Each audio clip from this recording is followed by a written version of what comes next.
नमस्कार मित्रों, मैं सिद्धांत फिर उपस्थित हूँ आप सबके समक्ष एक नई और मज़ेदार कहानी को लेकर। तो चलिए शुरू करते हैं आज की अपनी कहानी। आज की हमारी कहानी का नाम है बारिश मूसलाधार सुधर गया जमींदार। एक गांव में रतन सिंह नामक एक धनी जमींदार रहता था। वह बड़ा दुष्ट और अत्याचारी था। गांव के गरीब किसानों से वो अपने खेतों पर कड़ी मेहनत कराता और बदले में उन्हें बहुत कम मजदूरी देता। गांव में रतन सिंह की विशाल हवेली थी।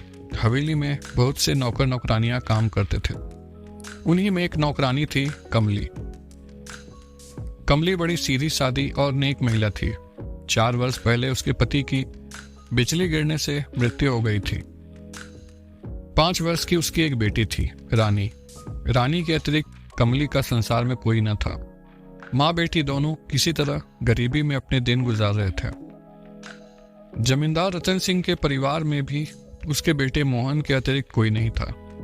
उसकी पत्नी 2 वर्ष पूर्व मर गई थी।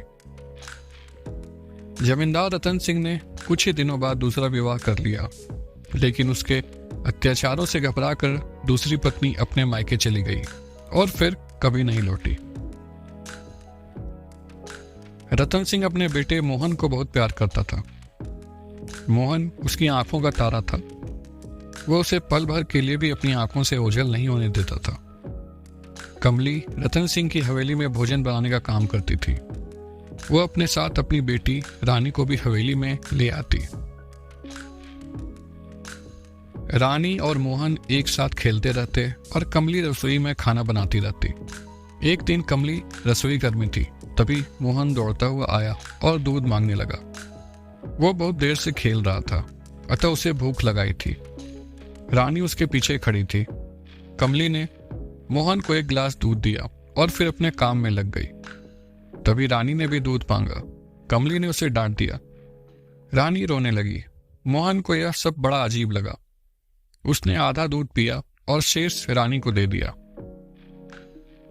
रानी ने दूध का गिलास मुंह से लगाया ही था कि रतन सिंह आ गया। उसने बड़े क्रोधित दृष्टि से कमली को घूरा और भरपूर हाथ गिलास पर मारा। सारा दूध रसोई में फैल गया। अपनी औकात भूल गई कमली। चोरी करती है, मेरे घर का दूध चुराकर अपनी लाडली को पिला रही है। चल निकल जा अभी हवेली से, नहीं तो तेरी बोटी बोटी काट कर फेंक दूंगा, रतन सिंह चीखा। कमली ने सफाई देने की कोशिश की, लेकिन रतन सिंह ने एक न सुनी।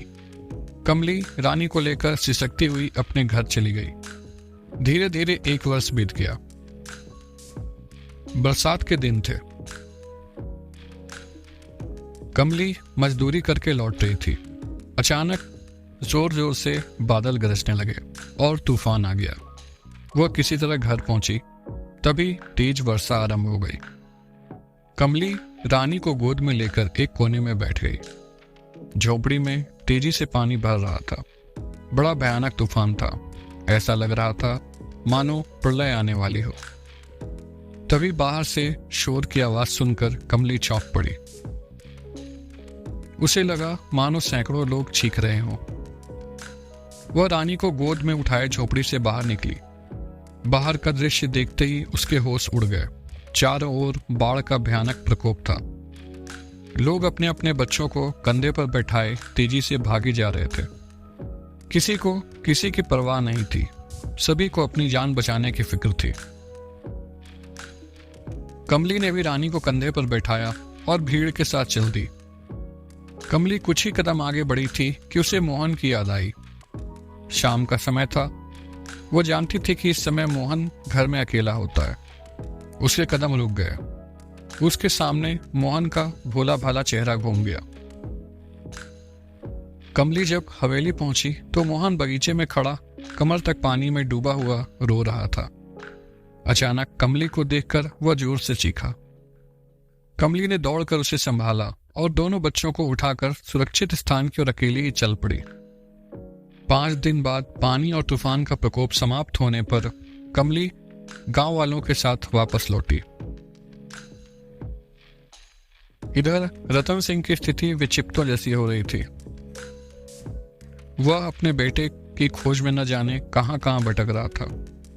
अंत में उसे विश्वास हो गया था कि मोहन अब उसे नहीं मिलेगा। तभी कमली मोहन का हाथ पकड़े हुए हवेली पहुंची। रतन सिंह ने झपट कर अपने बेटे को गले लगाया। मोहन से जब उसे सारी बातें मालूम हुई तो वो बहुत शर्मिंदा हुआ और उसे बड़ा पश्चाताप हुआ। उसने कमली से केवल क्षमा ही नहीं मांगी बल्कि हमेशा के लिए गरीबों पर अत्याचार करना भी छोड़ दिया। इसी के साथ हमारी आज की कहानी समाप्त होती है मित्रों। अगर आप लोगों को मेरी सुनाई कहानी अच्छी लगे तो कृपया मेरे चैनल को लाइक, सब्सक्राइब और शेयर करना ना भूलें। धन्यवाद।